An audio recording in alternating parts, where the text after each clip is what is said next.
మనం దేవుని వాక్యము మన హృదయం నుండి నిండిపోతే మనం ఎంత సంతోషంగా ఉంటాము.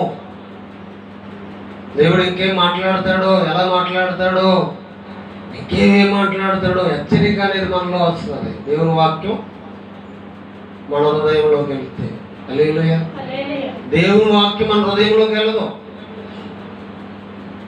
దేవుని వాక్యం మన హృదయంలోకి వెళ్ళకుండాను వాడు ఏం చేస్తాడంటే మన చెవుడు మన మనసులను వాడు కట్టివేస్తాడు. కట్టివేయడంతో ఏముందంటే చిల్లుదండ్రులు నీళ్ళేసి ఉంటాయా ఉంటాయా? ఉండవు. ఏం చేస్తాయి? ఒక బిందె నీళ్ళు పోయి 2 బిందెలు పోయి ఏమవుతాయి? ఈ పక్కన ఏం చేస్తే ఆ పక్కన వెళ్ళిపోతూ ఉంటాయి. హల్లెలూయా. మత్తయి సువార్త మనం చూడొచ్చు 11వ అధ్యాయము 19వ వచనంలో వాడు ఏం చేస్తాడు? మనలో వాక్యానికి చోటు లేదు కాబట్టి వాడు మన మనసులో కట్టివేసాడు. కాబట్టి మనం ఏదో వింటాం, కూర్చున్నామన్న మాట సందర్భమే తప్ప,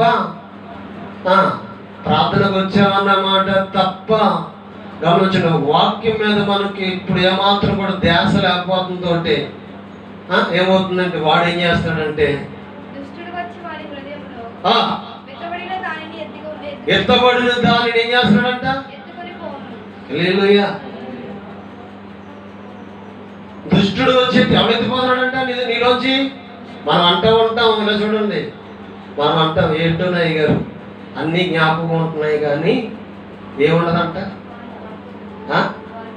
పొద్దున్న సండే స్కూల్ జరిగినప్పుడు వాక్యం చెప్పాను. ఏ వాక్యం? జ్ఞానము సంపాదించుకునుట జ్ఞానమునకు ముఖ్య అంశము.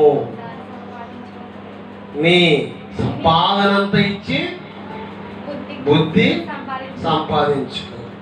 స్తోత్రం. నువ్వు మర్చిపోయావు. హల్లెలూయా. నువ్వు మర్చిపోయావు, వచ్చావు. ఆయన గారి కంట చెప్తే ఏం కర్రెచ్చుకుని మరి చెప్పినా సరే అరే హల్లెలూయా చెప్పాడా? వచ్చిందా? రాలేదు. కొట్టుకాడ లాలీపాపులు జ్ఞాపకం ఉంటాయి, ఇంటికాడ చికెన్ జ్ఞాపకం ఉంటుంది, మటన్ జ్ఞాపకం ఉంటుంది. హల్లెలూయా. అంతే కదా. పెళ్ళికి ఎప్పుడు వెళ్ళాలో, పెళ్లి రోజు ఏ తారీఖున పెళ్ళిలో జ్ఞాపకం ఉందా? ఎందుకు లేదు, నాకు జ్ఞాపకమే, నేను మర్చిపోను. స్తోత్రం. ఫంక్షన్ మర్చిపోతామా? డేటు మర్చిపోము. దేనిని మర్చిపోము, కానీ దేవుని వాక్యమును మాత్రము మర్చిపోతాం. మర్చిపోతానికి కారణం ఏంటి? నీలో లేదు. నీలో ఉంటే ఏం చేస్తారు? తక్కువ మంది చేస్తారు ఇంట్లో. ఇప్పుడు అయ్యగారు ఏది ఇంట్లో ఏదో వచ్చి అడుగుతారు, అయ్యగారు లేదంటారు తెలియదుగా. మనం తెలుసు అనుకో, లేదో ఉంటే మన ఇంట్లో ఆగు చెప్పి తక్కువ పట్టుకో, మనకు తెలుసు కాబట్టి తెలిస్తే పట్టుకొని చేస్తాము. ఆగండి అని తెలియదు. నీకు కూడా తెలియకపోతే ఏం చేస్తాం? నిజమే, అలా చూద్దాం కళ్ళు అన్నవారు ఆలోచి. స్తోత్రం చెప్తాం. ఇప్పుడు ఎవరు అడిగిపోతున్నారు?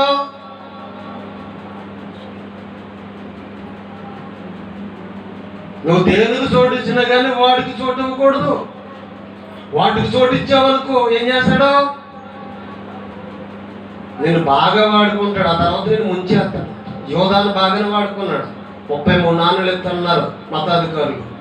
ఏం చేశాడు? ఆశించాడు, వాడుకున్నాడు, ముద్దు కూడా పెట్టుకున్నాడు కౌగిలించుకుని. యేసుప్రభు గారిని ఏం చేశాడు? అప్పగించాడు. ఆ తర్వాత వద్దు బాబాయ్ డబ్బులు, నా యేసుని నాకు ఇవ్వండి బాబాయ్, మా బాబుని మాకు ఇవ్వండి బాబాయ్, మా నాన్న మాకు ఇవ్వండి బాబాయ్. ఆ తర్వాత వస్తాడంటే ఆయన లేదు. వాళ్ళు ఏమన్నారంటే మాకేం తెలదు, నీ కర్మది నువ్వు అనుభవించన్నారు.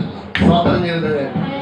నిజమే. మనం వాడికి చోటు ఇచ్చామనుకో వాడు పూర్తిగా ముంచేస్తాడు మనల్ని. అననీయ సభ్యులు ఏమనుకున్నారు? అపోస్తలుల కార్యాల గ్రంథంలో 5వ అధ్యాయంలో మొదటి నుంచి చూడండి. అననీయ సభ్యులలో తన కలిగిన పొలమును అనగా అది ఆ దేవునికి ఇచ్చేస్తాం అనుకున్నారంట. ఉపయోగపడనందున అది ఉపయోగపడదు, అది పండుతులేదు, అది బాగా లోయ గొయ్య, అందులో ఏ విత్తనం వేసినా పండుతులేదు. పండకపోయినప్పుడు దానిని ప్రభువా ఇది మాకు ఉపయోగపడినప్పుడు ఎందుకు ప్రభువా నీకు ఇచ్చేస్తాను ప్రభువా అన్నారు. అలా ఆమె చెప్పండి హల్లెలూయా అన్నప్పుడు ఏమైంది? అమ్మా చదవరా తల్లి. అపోస్తుల కార్యాల గ్రంథము 5వ అధ్యాయం. అననీయ అను ఒక మనుషుడు సపీరతో యాగపై పొలమమ్మెను.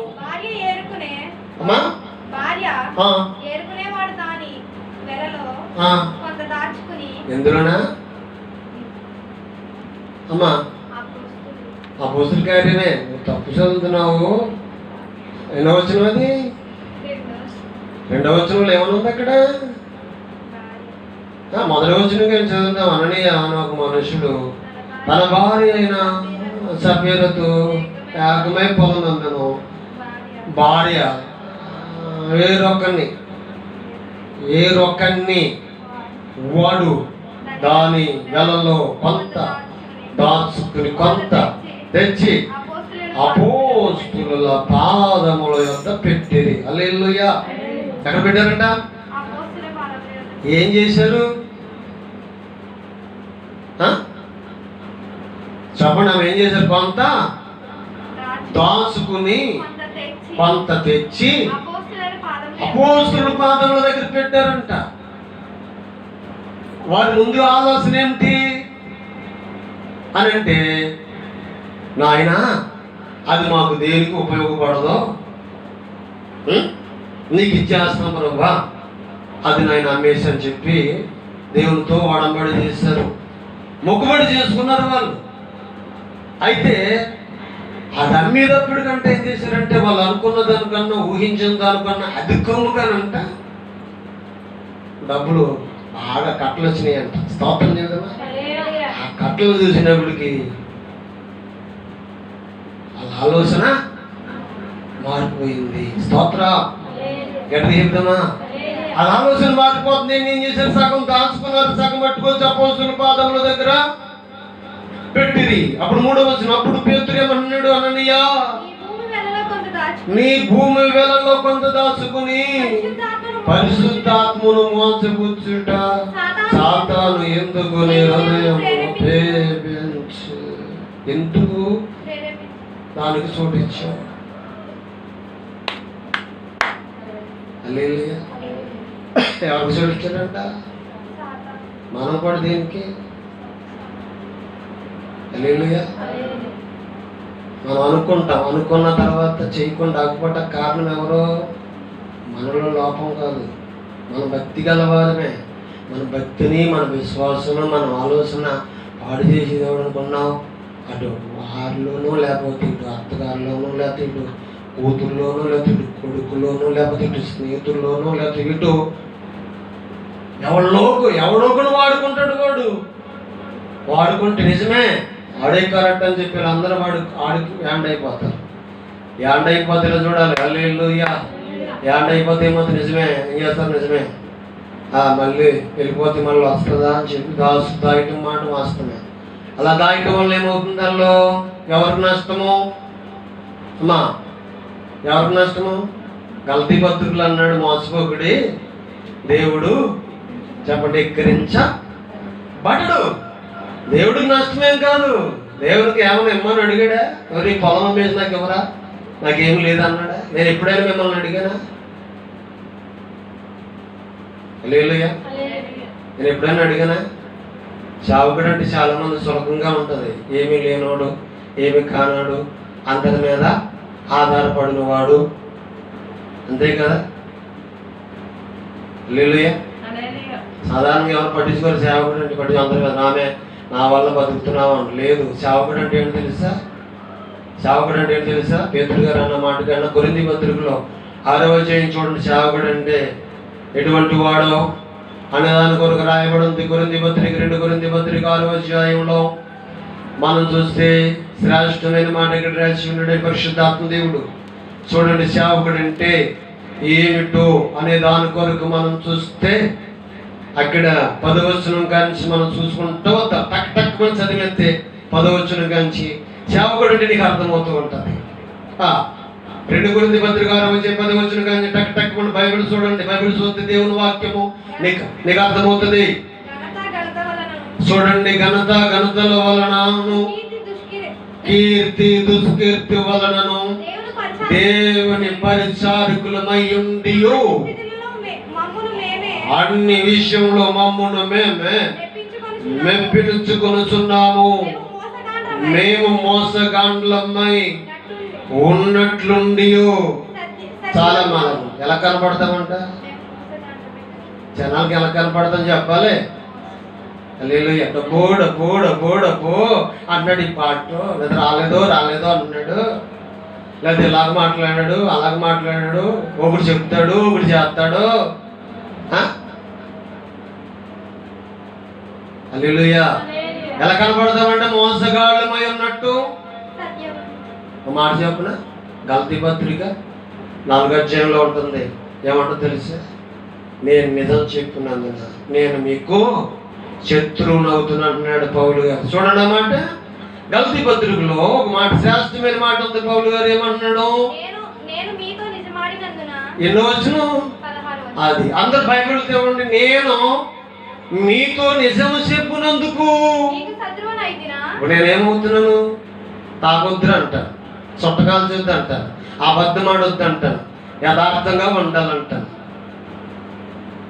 మనకు నచ్చుతుందా? హల్లెలూయా. తాగటం వల్ల ఏం పోతున్నాయి? 2 కిడ్నీలు. అంతే కదా. అవి కొంచెమే అంటారు. దానికి దేనికి బానిస అయినా కానీ దేనికి బానిస అవ్వకూడదు. నువ్వు దేనికైనా బానిసవు కానీ మద్యానికి మత్తుకి మందుకు బానిసవు కాకూడదు. అది సర్పం వల్లే కరుస్తుందంట, కట్ల పాము వల్లే కరుస్తుందంట. నిన్ను ఎక్కడ పండుగ పెడుతుంది? మంచం మీద పండుకున్నావు అనుకుంటావు, నువ్వు నడి సముద్రంలో పండుకున్నావు సరే, దాని నుండి ఇడిపించేవాడు ఎవడం లేడు. స్తోత్రం చెప్తామా? ఇప్పుడు అలాగని చెప్తున్నావు. ఇప్పుడు ఇంకోటి మందు తాగేవాడు ఉంటాడు. ఎల్లగా ప్రార్థనకి వెళ్ళాను రా పాస్టర్ గారు, నేను తాగుతున్నాను చెప్తున్నాడు రా. కోపం వస్తుంది కదా. ఏమయ్యా ఏంటి? నువ్వు ఏదో ఉంటే అందులో ఉన్నట్టు చెప్పుకోవాలి కానీ తాగుతున్నావు చెప్తున్నావేంటి? నాకు దేవుడు అంటే ఇష్టమేరా. ఎందుకంటే ఆ పాస్టర్లు మంచోడు కదా, వెళ్తే ఇలా చెప్తున్నాడు రా.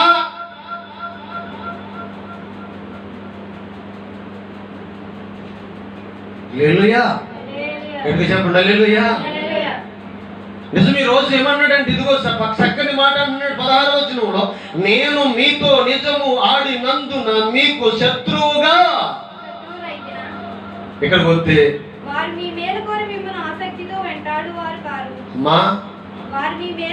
నిన్ను ముంచేసే వాళ్ళే అలే కావాలి.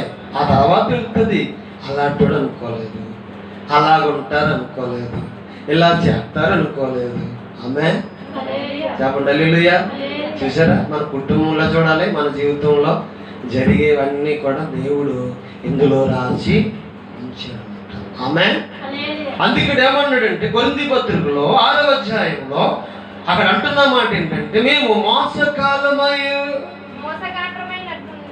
ఉండి సత్యవంతులము అమ్మా తెలియబడిన వారము బయటుండి బాగుగా తెలియబడిన వారము చనిపోయిన వారమైనటువంటి మేదుగో మేము బ్రతుకుతున్న వారము, శిక్షింపబడిన వారమైనటువంటి సంపబడిన వారము, దొక్కబడిన వారమైనటువంటి ఎల్లప్పుడూ కూడానంట సంతోషించున్నాం. దరిద్రులమై ఎలా ఉన్నారంట?